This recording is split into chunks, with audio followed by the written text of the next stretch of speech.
Queria saber por que tem muita divergência entre os espíritas, se o espiritismo é mesmo religião. A divergência entre os espíritas sobre este ponto, né? A questão toda que fala se o espiritismo é ou não é religião está presa no fato de que algumas pessoas não querem que o espiritismo seja visto como um culto religioso. Acham que ele é muito mais largo do que a religião. No livro O que é o Espiritismo, Kardec, num certo momento, diz que o espiritismo não é religião. 1859. 1859. Livro O que é o Espiritismo, ele diz, ele não é religião. Por quê? Porque ele estava com aquele conceito de religião dogmática, com sacerdotes, paramentos, liturgias e tal. Então, ele assevera nesse livro que ele não é. E na Gênesis ele vai falar que ele é. No próprio livro, no livro O que é o Evangelho segundo o Espiritismo, ele fala do tríplice aspecto ciência, filosofia e religião. Ali ele já lança mais a religião sem dogmas, sem paramentos, né? E alguns começam a dizer, não, mas aí ela não é uma religião, aí é uma outra coisa. Eu tenho um livro aqui, eu estou olhando para ele, na minha estante. A estante aqui atrás é de livro espírita, a estante da frente é não espírita. Eu tenho um livro de judaísmo, na verdade de cabala ali na frente, que ele diz que o judaísmo não é religião. É mole? Por que não é religião? Porque a religião religa o homem a Deus. Como os judeus nunca estiveram desligados do homem a Deus, o judaísmo não ligou nada a coisa nenhuma. Então ele não é religião. Isso é uma questão de conceito, né? Filosófico até. Mas a ideia de divergência é porque algumas pessoas temem que, ao apresentar a doutrina espírita como religião, ela descambe para um aspecto litúrgico e fique congelada nessa fase. Revista Espírita de dezembro de 1863, Kardec diz que o espiritismo irá passar por 6 fases. A 4ª fase é o aspecto religioso, e que depois ele evoluiria e deixaria o aspecto religioso para ser uma outra coisa que ele não saberia dar o nome naquela época, que eu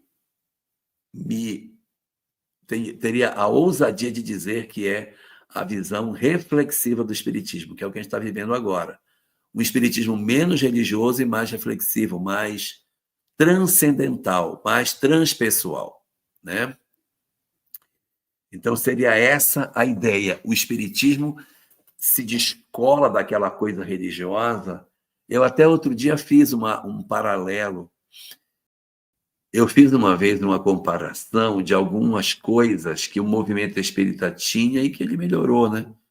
Havia um movimento muito mais religioso, onde as pessoas elas eram muito mais piegas do que hoje, onde as pessoas eram muito mais ritualísticas do que hoje. Você é espírita? Qual é a tarefa assistencial que você faz? Então, era um movimento muito mais ortodoxo, todo mundo se pintava de santo. Ai, meu Deus, eu sou... E um vitimismo. Ai, coitadinho de mim, São Paulozinho.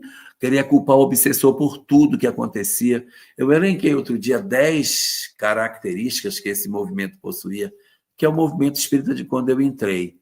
Então, isso, de certa maneira, vai sendo vencido lentamente quando as pessoas começam a questionar a maneira como a gente está lidando com a questão da espiritualidade nos dias atuais, que é um pouco diferente daquela do passado, né? Achei. Achou? Achei. Posso ler, Denise? Sim. Primeiro, pieguismo, era um movimento super piegas. O irmão fulano, cadê a irmã fulana? 2, a assistência social era uma obrigatoriedade. Você é espírita, cadê sua tarefa assistencial? Terceiro, o culto do evangelho no lar era um ritual. Todo mundo tinha que ter, e não era reflexivo, era leitura do evangelho em casa, como se fosse uma coisa ortodoxa, um rito de passagem, e não realmente uma reflexão semanal. 4, a alimentação. Dizia-se que não se comia carne porque o fluido do animal fazia mal para nós. Piedade zero com o animal e só preocupação conosco. 5, as pessoas queriam desencarnar e ir embora do planeta. Eu sou tão velho que as pessoas, na minha época, diziam: quando eu desencarnar, não quero nem voltar mais para a Terra. Nem se pensava em ficar no planeta em função da transição planetária. O objetivo era, pular fora. Número 6, havia um excesso de preocupação com leitura. As pessoas eram constrangidas a ler como se isso fosse o carimbo de que a pessoa era espírita. 7, nós fazíamos debate com outras religiões na rádio e na TV. 8, nós dizíamos que a nossa família virou uma maravilha depois que nos tornamos espíritas. 9, nós éramos vitimistas. Eu, coitadinho, que não sou ninguém. Tem que acabar com isso. 10, a culpa era sempre do obsessor. E 11, para dar um a mais para todos nós, a gente dizia que nós iríamos mudar o mundo. Não, porque nós vamos mudar o mundo. Ninguém falava de mudar a si mesmo. As pessoas estavam querendo mudar o planeta, fazer movimentos de transformação lá fora, mas dentro de nós não havia o verdadeiro trabalho de mudança interior.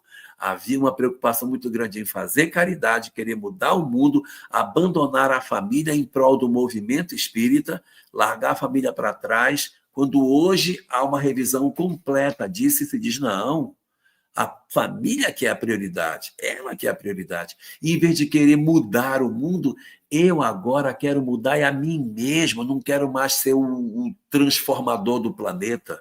Eu quero só cuidar da minha transformação moral e, de verdade, querendo modificar.